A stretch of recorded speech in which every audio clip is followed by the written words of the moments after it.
ব্রাহ্মণবাড়িয়া সদর উপজেলা ২ নং বুদল ইউনিয়নের কর্তৃক আয়োজিত স্বেচ্ছাসেবক দলের পক্ষ থেকে ব্রাহ্মণবাড়িয়া সদর উপজেলা ২ নং বুদল ইউনিয়ন বিএনপির স্বেচ্ছাসেবক দলের আহ্বায়ক জনাব মনিরুল ইসলাম মনিরের মাধ্যমে আজকে যে একটি ইফতার পার্টি সংগঠিত হয়েছে এবং সেই ইফতার পার্টি সুন্দরভাবে সমাপ্তি হয়েছে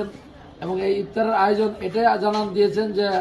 আমাদের ২ নং বুদল ইউনিয়নের স্বেচ্ছাসেবক দলের একটি কমিটি গঠন করতে যাচ্ছেন।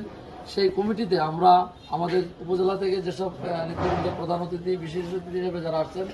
আমাদের আরিফ ভাই সহ সকলকে আমরা জানান দিতে চাই যে আমাদের ২ নং বুদল ইউনিয়ন দীর্ঘ বৎসর যাবৎ অবহেলিত ইউনিয়ন হিসেবে আমরা আছি এবং এই ইউনিয়নের কে শক্তিশালী করতে গেলে, শ্যামল ভাইয়ের হাতকে শক্তিশালী করতে গেলে মনিরুল ইসলাম মনিরের মতো যারা আছেন তাদেরকে দিয়ে কমিটিটা গঠন করলে সুন্দর একটা কমিটি হবেন এবং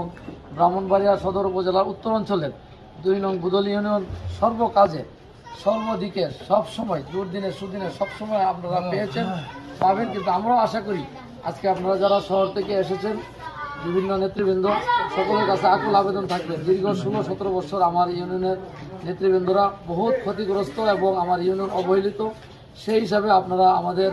এই ইঞ্জিনিয়ার খালেদ হোসেন মোহাম্মদ শ্যামল ভাইয়ের হাতকে শক্তিশালী করতে গিয়ে আমাদের ইউনিয়ন প্রত্যেকটা কমিটি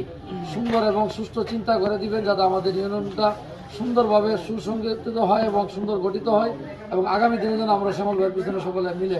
ঐক্যবদ্ধভাবে কাজ করতে পারি, সেই প্রত্যাশা রেখে